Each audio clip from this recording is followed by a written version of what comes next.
topics and opinions expressed in the following show are solely those of the host and their guests and not those of W4CY Radio, its employees, or affiliates. We make no recommendations or endorsements for radio show programs, services, or products mentioned on air or on our web. No liability, explicit or implied, shall be extended to W4CY Radio or its employees or affiliates. Any questions or comments should be directed to those show hosts. Thank you for choosing W4CY Radio.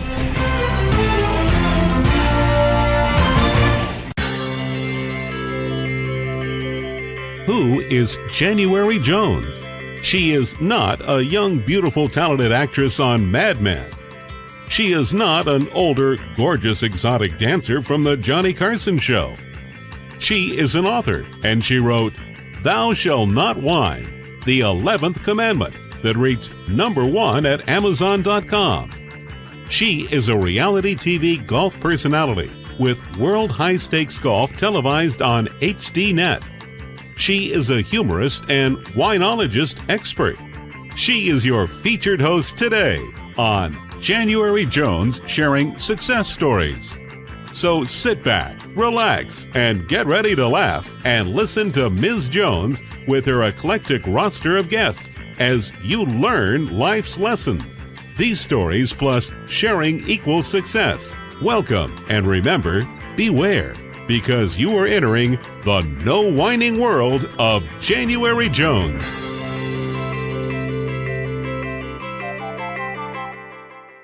Everyone, I hope you're having a glittery and glowing day. I'm January Jones, and I'd like to welcome you to our podcast today. As many of you know, I'm promoting a new brand, Glitter Granny Gifts, to give or to get.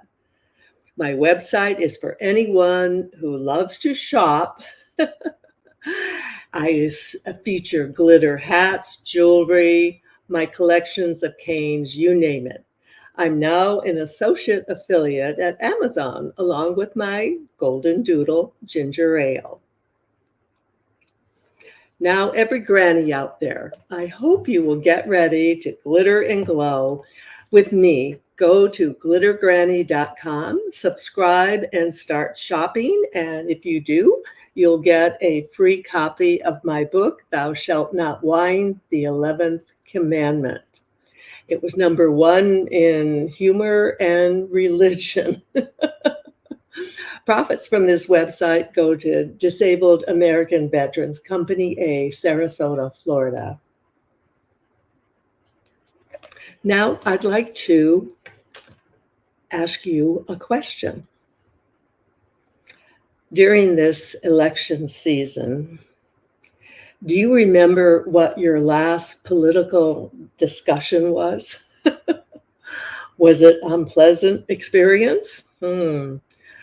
How do you feel about this election coming up?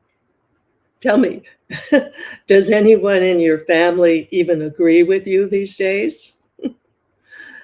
Now, have you ever heard of a book? It's called The Biology of Politics. If you can answer yes or maybe to any of these questions I've asked, then you are in the right place.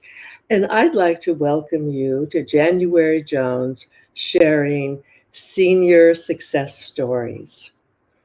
Now I'd like to tell you a little bit about my guest. But before I do, it's time to rest, relax, get some wine, get some cheese and crackers, so you can join us in the no wine zone. My guest, I'm so excited to have him here with us today. He is a physician specializing in psychiatry. He received his degree from Harvard Medical School, where he then taught for 20 years at that school. His knowledge of genetics stems from medicine and from his study with 4 Nobel Prize winners at the Pasteur Institute in Paris. He has experience in national politics, having worked as a field director in a presidential campaign, where he spoke on the same stage with 2 future presidents. He is the author of The Biology of Politics, and it is my pleasure today to welcome to our podcast Dr. Melvyn Lurie. Hi, Doctor. How you doing? I'm doing fine, and thanks for inviting me to this podcast. Oh, Dr. Lurie, it's wonderful to have you. I've been looking forward to you coming because, as you know, everyone is talking about politics these days, aren't they? Well, they're not necessarily talking to some of their family members or friends, unfortunately, as you were saying. Well, I know. It's crazy. It's like this has been so divisive for so many families. And I'm sure that you have dealt with this. Now, when you wrote Biology of Politics, you're talking about civilizations. They last 250 years. And as far as I know, history tends to repeat itself. Is that true, Doctor? Absolutely. The question is why? Because we don't want this civilization of ours to disintegrate. So that's what got me going. Okay. And historians talk about wars and royalty, and they don't really give us enough information about the scientific aspect. And you write about the biology of human nature and how that works. Could you elaborate on that a little bit for us? Sure. Well, you see, because historians don't talk about biology of politics, they didn't know about it, I take another route. So I decided to study a lower species because it's simpler than our complicated human species. Mm-hmm. Now, the question was, which lower species? And I came up with nesting species. So let's talk about birds. So what do birds do? Well, they there's an outside the nest adult that brings food in for the hatchlings, right? Very independent hatchlings. In addition, the outside the nest parent wards off danger, would-be intruders. Let me tell you a personal story.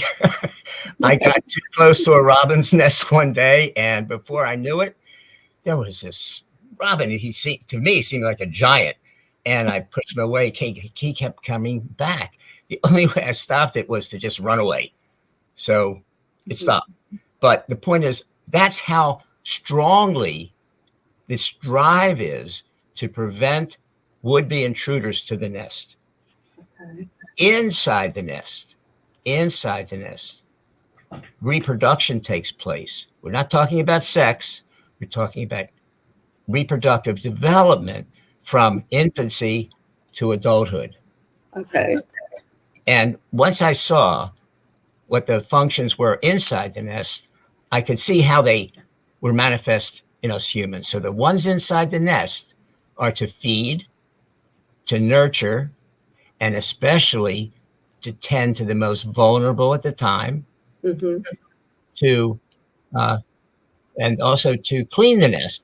Most people don't know it, but little hatchlings deliver a fecal sac to the mother, who then takes it out and keeps the nest clean. Oh my gosh. Oh, wow. So, so that's where that comes from. Well, it's a drive. Yeah. I know. Yeah, we can see it manifested in the regular family unit. Absolutely. Go outside the nest, you bring in money because you're not going to carry food in. Absolutely. We're going to take a break and hear about this glitter granny thing that I'm doing. But when we come back with Doctor, we're going to talk about survival and reproduction. We'll be right back. Welcome to Glitter Granny Gifts to Give or to Get. Hosted by January Jones, aka Glitter Granny, and her Golden Doodle Ginger Ale. If you're a granny who wants to glitter and glow, it's time to join us for a sparkling shopping experience that will be unique and so very special. Whenever you need a unique and spectacular gift, then Granny will help you find it. Along with gifts for family, friends, and holidays, there are even glitter gifts for coworkers, in-laws, doctors, and you can even find something for your friend who has everything. If you need a really good gag gift, you'll find it here. Hats, canes, shoes, accessories. When it comes to glitter accessories, Granny and Ginger Ale are on board with everything you can imagine, and then some more. The favorites are at her website, and remember, she is adding to this list almost every day with lots of fun gifts to give or to get. Granny has created a website that is glamorous and glows with glitter products to wear or to use every day. As she says, if it ain't got bling, it doesn't mean a thing. Now let me tell you about her glitter hat collection. She actually has too many to count. Her collections are must-have accessories for any glitter granny who enjoys getting attention everywhere she goes. Remember, if people are going to stare at you, make it worthwhile for them. And canes? Everyone will ask you, where did you get it? Can I get one too? Now, just go to glittergranny.com and check it out. Welcome back with my guest, who is definitely not a whiner because he is a winner. And Dr. Lurie, would you share with our listeners your website and where they can get your book? So they can get the book at thebiologyofpolitics.com. Thebiologyofpolitics.com. My website is my name, melvynlurie.com. Oh, wonderful. The first one is more interesting. That's And for our listeners, go to Glitter Granny and go to Amazon and get Biology of Politics. We were talking about survival and reproduction, and let's get right down to the nitty gritty. So it's applied to, your biology is applied to politics. Could you give us some examples of what would happen if ex-President Trump wins, and then also what would happen biologically speaking if Kamala Harris wins? Could you give us some examples about that? Sure. So our civilization is on a path, and on that path, we seem to be at a flexion point between balance between survival and reproduction and imbalance.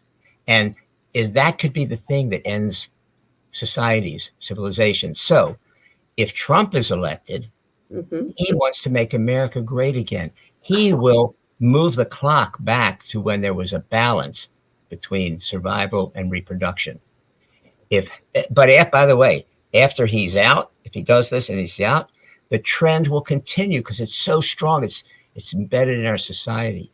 If Harris wins, we'll continue on the path we've been on for the last 4 years.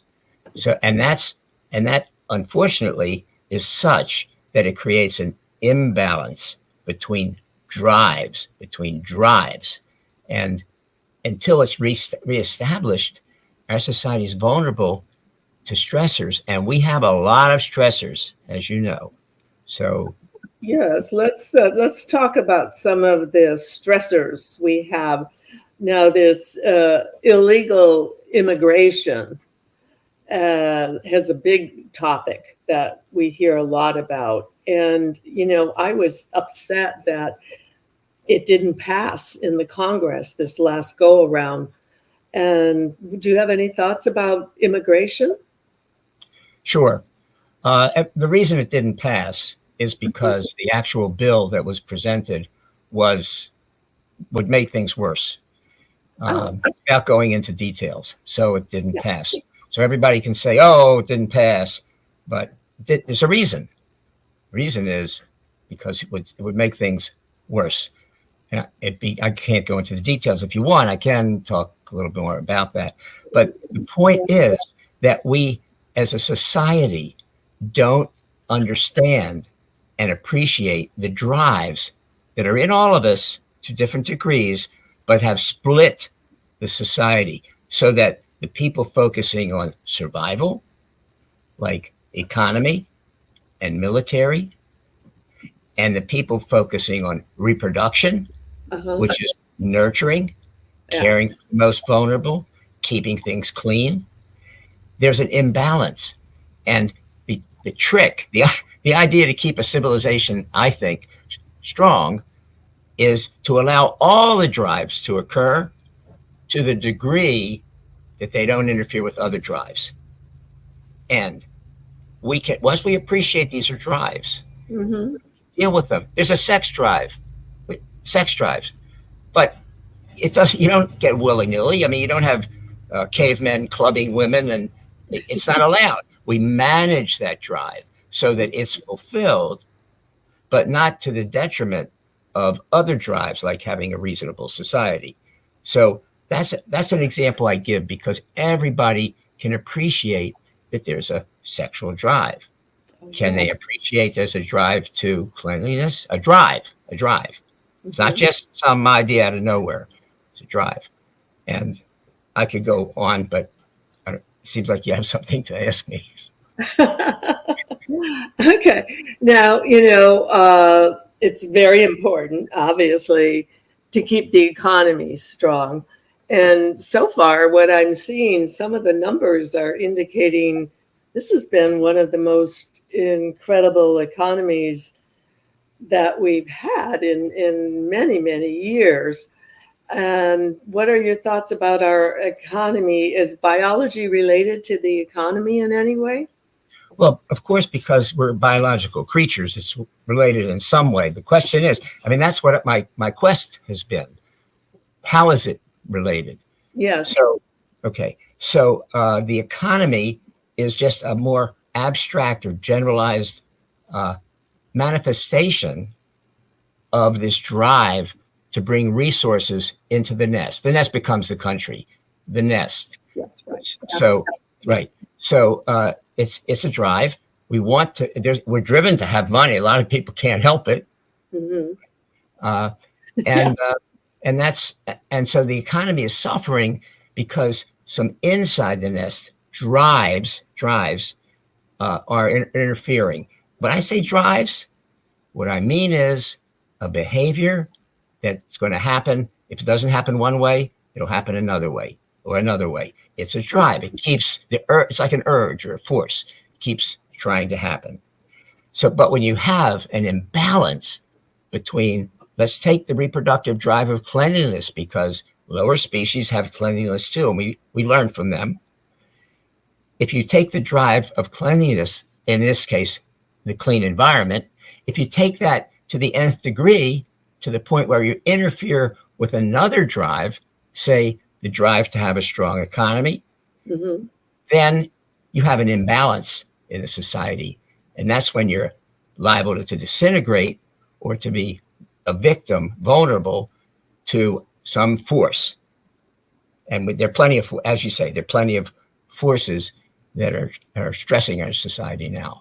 Oh, yeah. And actually, the stresses are just what we see every day in our news situation and all the things that we are hearing, pro, con, this, that, whatever. And it's such a divisive environment. Have you ever experienced any situation like this before? I haven't. The country has, in terms of the Civil War. But you see, we got over that stressor, that divide. And this is what's going on. Anthropologists will say that when a society collapses, say from famine or drought or an enemy, the question is, why they collapsed then? Because the society probably incurred those stressors before and overcame them. So the question is, why can't our society overcome some of these stressors on us? Immigration is one. Infiltration is another. And, this is what makes our society vulnerable right now. This is why this is a mission for me. This is my mission. I want to get the word out because I feel that if people start to look at what happens in society from a biological perspective, first of all, they might be able to have a discussion with their friends and their family. Okay, yeah. But by the same token, the people who make the laws, our government, they can consider this when they make any policy decision.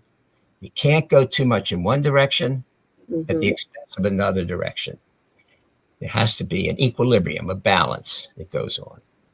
And there's, the sad situation, it seems to me, that this immigration thing, whether it's with whichever party is in control, we've had this problem. This is a long-range problem that keeps coming back over and over again. And it's just, something that just has to be solved. Don't you agree? Well, of course, yes, it does. The question is, will it be? Because it's happening because of the people in charge. And if they continue to be in charge, they'll probably continue it. Unfortunately, it's easier to see how that can lead to the collapse of a society, that how it can change the culture, change the economics of society, because we're spending so much money on the immigrants, you see, at the expense of the overall economy and the military. So it's understanding and appreciating these things. Go ahead. It's been very difficult. I'm, like everyone, I suppose, I'm from a family of immigrants and everyone in this country. Yeah. And it's been very upsetting to see the negative portrayal of immigrants, because as you and I know, there are so many, they are the people who made this country what it is. My family, your family, my husband's family. And it's very sad that people are saying negative things about immigrants, don't you think? Well, it is, but they always specify illegal immigrants. Yeah. My father's an immigrant. Mm-hmm. He came over the hard way, the right way. He waited, he waited, and he finally was able to get the permission, the visa, to come. Yes. So believe me, I am sympathetic to that. And you hear this in the media that most people are fine with immigrants. The question is, you can't overwhelm the society. America cannot feed the world. Everybody keeps coming in. We can't handle it. Not to mention that if 1% of what they say is 10 million, that's 100,000. Okay, 100,000. If those people are the robbers, the rapers, the murderers that Donald Trump talks a lot about, that's 100,000. That's 100,000. We don't know who they are even. That's totally uncontrolled. And it's uncontrolled because basically it's pretty hard to document, isn't it? I mean, how do you know when people come over which one's a rapist and which one's a robber? It's kind of like a lot of these people just are coming over looking for work. And those people are actually good for the economy, aren't they? The worker bees. Yeah, absolutely. And you see, our economy, our culture has dealt with that over the years. They've been migrants that come in, do the work, and they go back home.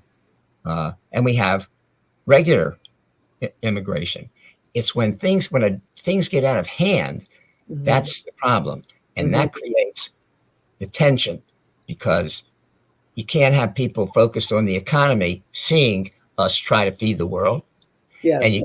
And it demoralizes the military, who are trying to stop would-be intruders. That's how it comes out genetically. Stop would-be intruders. And the military can't even fulfill its quota, its recruiting quota. So we have weakened survival because we've basically taken it for granted, and we've overdone reproductive issues to keep things clean and take care of the most vulnerable. Okay, well, we're going to take a break right now, and I've written a memoir that I want to share with our listeners. When we come back, I do want to talk about the reproduction situation in this country and the stress it has caused for quite a few women. We'll be right back.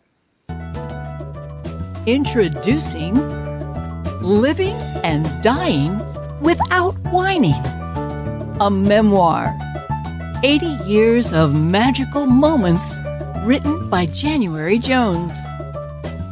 Ms. Jones shares her most exciting and magical moments. Patriotic moments. Landing on aircraft carrier USS Carl Vinson. Staying overnight, then catapulting off. Revealing moments. Working for the CIA for 5 years. Thrilling and comforting moments. Meeting Charles Lindbergh and Neil Armstrong together. Sassy moments. Swinging 60s and the 70s. The age of Aquarius. Exciting moments. As a TV contestant on Joker's Wild and Family Feud. Reality moments. Playing in the World Series of Golf on reality TV. Career moments. As a stewardess for Eastern Airlines. Touching moments. With meeting a half-brother she never knew about. With many, many more magical moments. Living and Dying Without Whining, a memoir. 80 years of magical moments, written by January Jones. Available at Amazon.com and Audible.com. Welcome back with my guest today, Dr. Melvyn Lurie. He is the author of Biology of Politics. He graduated from Harvard, and he actually taught at Harvard for, I think, 20-some years. What an impressive background. We were talking about stress and reproduction. And this is a big topic for all the women in this country as far as their reproduction health. And that kind of fits in with your biology topic, doesn't it? It does. And here's what I think is happening. Yeah. Women, traditional women, were stuck in the nest. They didn't really sustain themselves. I mean, there are a lot that were, but overall they didn't, and they were vulnerable. I mean, think of what a person feels if their life depends on someone coming back home every night and having money to buy food. So this stress on women was solved, I think, basically by the pill, and it has allowed women to come out of the nest and participate in survival issues, in the economy, in the military. So that's happening now. Yeah. Mm-hmm. What happens when the reproductive people are doing survival, and what happens to the reproduction? And that's what's happened in our society and others. It's not unusual that when societies become more advanced and women can function as well as men, they're not plowing the field all the time, for example. If this happens, the birth rate goes down. The problem is, and it's happening in a lot of societies, if you don't have enough young people to support the older people who are retired and not working, at some point you have the things to start to disintegrate. It's the case in China. You know, they limited reproduction for a long time. Mm-hmm. It's happening there. It's happening in other places. Every society needs needs offspring, because as they grow, they're able to support with Social Security, whatever, the people who can't work anymore.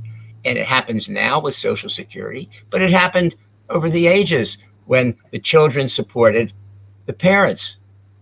We're talking about human function, human nature, human drives, but they can get out of hand. Now, then people say, well, what are we going to do about it? What are we going to do about it? That's the hard part. But the first part is recognizing what's happening. If you don't recognize what's happening, then you're just floating in the water. So here we go. A lot of women personally, the basis to sustain themselves. They can work equally with men in the workplace. This is outside the nest, the country, the house. Well, we're the basically I'm a feminist, and our generation is the one. We're the first ones that actually had access to the pill, and we're the first women that actually were able to do our birth control and take control of it, and not be victimized by other aspects. I think the pill was one of the most amazing things that has come forth scientifically, biologically in our lifetime. Don't you agree? Yes, it's amazing how technology can change a culture. Do you remember parietals? I don't know if your audience does, but I bet you do. Parietal rules in the colleges. There are lots of things like that disappeared because unwanted pregnancy didn't happen. Yeah. They're good and bad for all this. You see, there's good and bad. So the downside is that women can move out of the house, engage in the survival mode. Now, it used to be that women who were able to do both, that is, have children and have a career, they were called special. What was the word people used? Magic women or something like that. Now Superwomen. Now, more women can do it, but still a lot can't, and they turn around and they're 40, and it might be a little too late to engage in reproductive. So, what is one of the ways to deal with it? First of all, it has to be appreciated for what it is, how biological it is. But one way I think can help is to have daycare available, starting in large corporations, free to the female employees, so they don't have to worry that nobody's going to take care of their baby. Right. And not only that, I think this should be run to the extent it can by hospitals, by the medical community. Why? Because you're not going to have that many people who have bad urges in that community. And the cost is well worth it because society needs children, and women want children too. So do men, of course. But if they're focused on their career, it's hard. Yeah, definitely. And as we have in vitro grandchildren, so we are very thankful for some of the things that have happened in young women's lives, that they enable them to be more reproductive, where before a lot of these options weren't available. And I think women's health, reproduction, women's health care, I think it's going to be a tremendous issue in this election. Sure, it definitely is. And it comes out in different ways. I mean, the whole abortion discussion, for example, abortion biologically is seen in animals, in mammals. For example, certain animal might be frightened with a little brood behind her, might be frightened by something. Now, the question is, does she stay and try to protect her young, or does she neglect them for her own survival? And what happens in nature is the latter. They don't focus on the vulnerable family.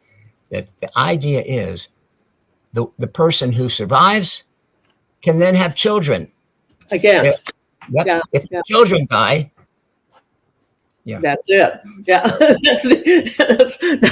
That's a very interesting example, and it just happens naturally throughout civilization. This has been such an interesting discussion to have you with us. And are you do you have any more books coming up, or what do you have in your future plans? Oh, well, a lot of my future plans, but I'm really trying to get the word out, and that's why I'm giving away the book free. It's free. Great. Yes, because I want the word to get out. Money is really secondary. I mean, I'm older, my kids are grown, the mortgage. So for me, I'm focusing on current issues, and I want to get the word out on this. It's a mission. I'm driven to do this because it's so important in terms of our society. And where could our listeners, you said you're giving it away free, where would we go for that? They go to thebiologyofpolitics.com. Oh, okay. That's it. That's it. And it's also available for people who actually want to buy it. You can go to Glitter Granny and get it on Amazon. You know, it's been wonderful, Dr. Melvyn, to have you with us. And I hope you will come back again. And it's interesting to get your view and slant on what's going on in this crazy world we're living in. Thank you so much for coming on the show today. Well, thanks very much for inviting me. I want to get the word out. Okay, maybe this will do it. Next week, I'm looking forward to welcoming Dan Luzader. He is the author of the Manchurian Journalist, which rings a bell for all of us people that watched The Manchurian Candidate many years ago. Thank you for entering the No Wine Zone with us today. It's been a pleasure to have you share our stories and our show with everyone you know. And we'll look forward to seeing you again. And in the meantime, remember to stop whining and then start smiling. And if that doesn't work, then you can start eating chocolate. Lots and lots of chocolate. Take care and stay safe. Be sure to glitter and glow until we meet again. Bye-bye. We want to thank you for listening to January Jones Sharing Success Stories. Always remember Ms. Jones' personal mantra, if you can think it, you can do it. That's what all of our guests have done with their lives, and so can you. You are the ultimate success coach in your own life. All you need to do will be to start sharing your own story with your family and friends. We hope that our guest stories will encourage you to explore an equation in your future that will combine your creativity plus connecting with others will enable you to be successful too. Always remember, your passion plus your purpose will equal prosperity as you explore the wonderful world of January Jones.